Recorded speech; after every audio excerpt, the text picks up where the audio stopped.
Okay, so we already covered the facts of Donald Trump's impeachment, impeached on two articles, Article 1 and Article 2, passing by 200 with 230 and 229 votes in the House, respectively, last night.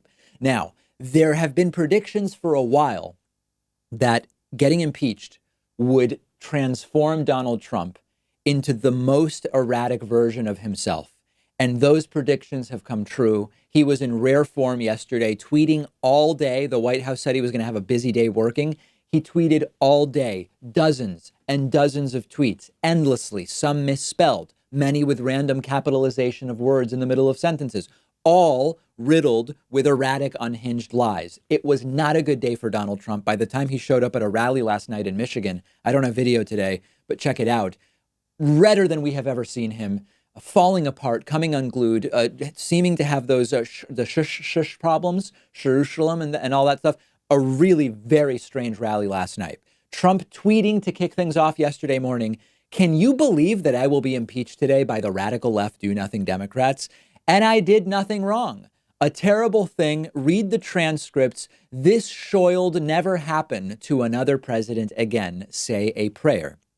Trump shoiled himself on that tweet and ultimately deleted it and correctly spelled should. Trump continuing to tweet all day, furiously retweeting right-wing agit trash and propaganda disinformation, as well as his completely misguided understandings of even what was going on. I was thinking, Trump obviously is furious and he, of course, doesn't like what's going on, but he doesn't understand a lot of things. He's probably sitting around even confused as he watches hearings and the debate about what's going on.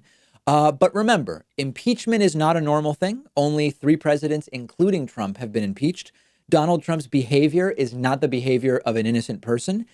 Trump continuing later, tweeting a whacked out all capital letters tweet saying, quote, "Such atrocious lies by the radical left do-nothing Democrats. This is an assault on America and an assault on the Republican Party."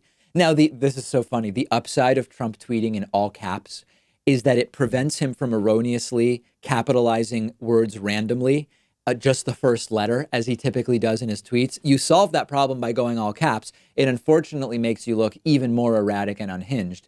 And then Donald Trump giving his take on what will happen, which seems to contain a possible triple negative. This is Trump attempting to quote a guy named Andy McCarthy, of course, from Fox News.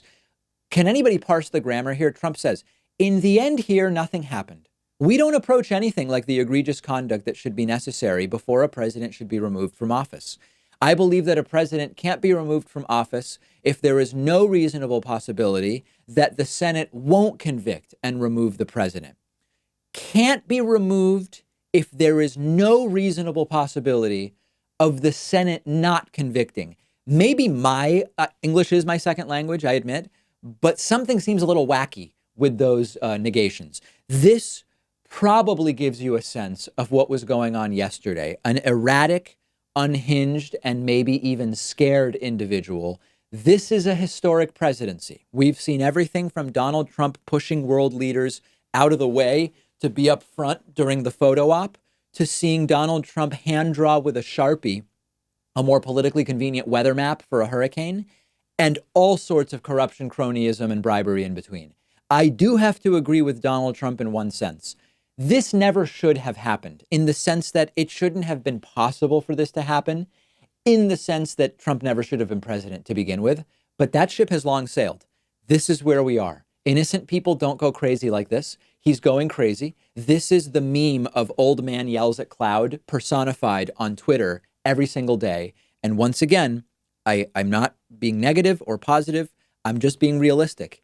He will probably get away with it when the Senate acquits. And then it will be up to you and me, and particularly voters in those key states that made a difference in 2016 to decide, because it's really a decision. If we go out to vote, half the country doesn't normally vote. If we go out to vote, we get to decide it is not going to be allowed to continue for another 4 years. We'll have more about this on the show's Instagram page. David Pakman Show is the show Instagram. Follow us there. And while you are there, follow me at david.pakman.